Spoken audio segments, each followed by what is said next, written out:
আসসালামু আলাইকুম। আমি নূরে আফরোজা। আমি আজকে তোমাদের পড়াবো ডাব্লুকেবি সন্নিকর্ষ ব্যবহার করে একমাত্রিক সন্ধিত স্পন্দকের জন্য শক্তি স্তরের সূত্র নির্ণয় করো। ডাব্লুকেবি সন্নিকর্ষ ব্যবহার করে একমাত্রিক সন্ধিত স্পন্দকের জন্য শক্তি স্তরের সূত্র নির্ণয় করো। Using the WKB approximation, obtain the energy level formula for one-dimensional harmonic oscillator. উত্তর, এই প্রশ্নটার উত্তর আমি আজকে তোমাদেরকে পড়াবো। তাহলে আমরা লিখব যে আমরা জানি রৈখিক সন্ধিত স্পন্দকের বিভব শক্তি V of X equal to half M omega square X square. এটা আমি আর তোমাদেরকে বললাম না, এটা কোথায় থেকে এসছে, এটা ইন্টারমিডিয়েট থেকে তোমরা শিখছো যে এর মানটা বিভব শক্তি half M omega square X square. তাহলে ভরবেগ P of X equal to এটাও জানো root over twice M E minus V. তাহলে টোয়াইস এম ইটা কমন নিলাম, ই কমন নিলে 1 মাইনাস ভি বাই ই। তাহলে এবার এই রুটটা আমি ভেঙে ভেঙে দিব। প্রথমে 2 এম ই এর উপরে দিব, আবার 1 মাইনাস এবং আলাদা করে দিব, এবং ভি এর মানটা আমরা বসাবো এখানে M omega square X square by 2 E. এখন টার্নিং বিন্দু X equal to X I হলে এক্স আই এটা আমি লিখেছি, অর্থাৎ ইনিশিয়াল পয়েন্ট যদি হয় সেক্ষেত্রে P of X equal to 0, কেননা P equal to M V. তাহলে ভি যদি আমাদের 0 হয়, প্রথম প্রাথমিক অবস্থায় স্থির অবস্থায় ভি ইকুয়াল টু 0, সুতরাং আমাদের P of X equal to 0। তাহলে P of X equal to আমাদের এই মানটা আছে, সেই মানটা আমরা লিখলাম। লিখার পর দেখো টোয়াইস এম এই পাশে আছে, এই পাশে গিয়ে এটা আমাদের ভাগ হয়ে যাবে, বা 0-র সাথে ভাগ হয়ে গেলে ওটা আমাদের 0ই হবে। তাহলে root over 1 minus M omega square X I square ভাগ 2 ই ইকুয়াল টু 0। এখানে কিন্তু ভুল করে তোমাদের এক্স লেখা যাবে না, এখানে এক্স আই লিখতে হবে, কেননা x equal to X I এর শর্তেই আমাদের এই পি এর ভ্যালুটা আমাদের 0। তাহলে 1 মাইনাস যদি উভয় পক্ষকে বর্গ করি তাহলে 1 minus M omega square X I square ভাগ 2 ই ইকুয়াল টু 0, এটা আমাদের হয়ে যাবে। তাহলে এবার এম ওমেগা স্কোয়ার এইটা আবার কি করব, এই পাশে পার করে দিলে 1টা প্লাস হয়ে যাবে। তাহলে M omega square X square ভাগ 2 ই ইকুয়াল টু আমাদের 1। তাহলে M omega square X I square equal to 2 ইটা এই পাশে গেল, X I square equal to 2 E ভাগ M omega square.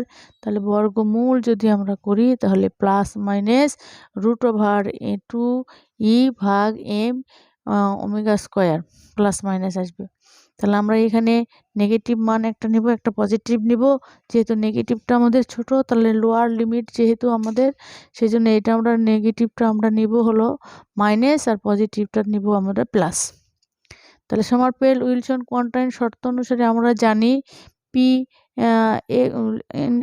Integration x1 to x2 P DX equal to N plus half H cut pi H cut. তাহলে N plus half pi H cut equal to এই যে আমাদের x1 দিয়েছিলাম lower limit, তাহলে আমাদের x1 মানে এই ভ্যালুটা আমরা এখানে বসিয়েছি, x2টা আমাদের আপার লিমিট, x2 মানে আমাদের এটা ভ্যালুটা আমরা এখানে বসিয়েছি, পিটার মান আমরা এই গোটাটাই বসিয়েছি, বসে আমাদের ডিএক্স করব। তাহলে এত বড় ইন্টিগ্রেশন করা আমাদের জন্য সত্যি কষ্টকর, এই জন্য আমি ধরে নিব root over M omega square ভাগ 2 E equal to into X equal to cos theta. তাহলে এক্স যদি এই পাশে রাখি তাহলে এগুলো এই পাশে যে ভাগ হয়ে যাবে, আর কস থিটাই আমাদের এটা থাকবে, এখানে এটা কিছু না, পরে ডিফারেন্সিয়েশন করব। এইবার কস থিটা তো আমাদের থেকে গেল, এইবার এক্স আছে এখানে, এক্সকে আমরা করলাম ডিএক্স ইকুয়াল টু, দেখো যেহেতু এগুলো আমাদের কনস্ট্যান্ট ভ্যালু, তাহলে কনস্ট্যান্টই থাকলো। কস থিটাকে ডিফারেন্সিয়েশন করলে হয় মাইনাস, মাইনাস আসলো সাইন থিটা, থিটাকে করলে ডি থিটা। কেমন, যেহেতু এবার আমার ভেরিয়েবল চেঞ্জ হলো, আমাদের ছিল এক্স, গেল আমাদের থিটা, তাহলে আমাদের লিমিটও আমাদের চেঞ্জ হয়ে যাবে। কেমন, তাহলে এক্স যখন, দেখো সীমাটা আমাদের পরিবর্তন হবে, এক্স যখন আমাদের এই যে এটা আমরা লিখেছি minus root over 2 E N ভাগ এম ওমেগা স্কোয়ার, আর তখন এটা হবে আমাদের পাই, আর থিটা তখন পাই, এটা যখন লোয়ার আপার লিমিট তখন এটা হবে আমাদের 0। কেমন কেমন করে এটা হবে পাই তোমরা জানো, সেটা আমরা যে মানগুলো বসে দিলে cos থিটা যেখানে যেটা মানটা আমরা ধরেছি সেখানে x এর মানটা যদি বসে দিয়ে কাটাকাটি করে আমাদের কি হবে এরকম করে আমরা নির্ণয় করব।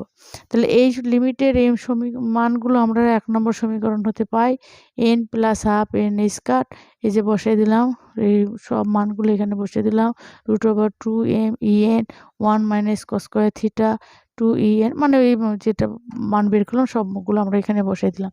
দেওয়ার পর এখানেই আমাদের কিছু অংশ কেটে গেছে, দেখো m, তারপরে আমাদের 1 - cos স্কয়ার থিটা মানে কি sin স্কয়ার থিটা রুটের মধ্যে,